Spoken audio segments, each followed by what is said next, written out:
How to add a debit card to Venmo. Hi everyone, this is Kate here and welcome back to the channel. And on today's video, we will learn how we can add a debit card to Venmo. So without further delay, let's get started. First of all, you have to open up a Venmo application, then log in into your account.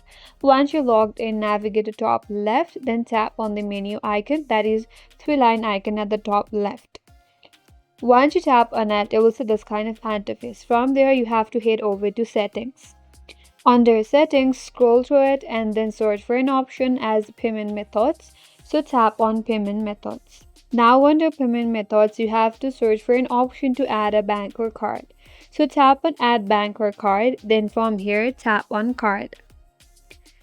Now you'll be prompted to enter your card details. So add your card number, the expiration date, the security code and also the zip code. Once you're done with that, tap on add. And with that, your card or your debit card will be added into your Venmo account. And that's all for today's video. Hope this video was helpful, and if you're new to our channel, consider subscribing. Thank you for watching and stay tuned for more videos.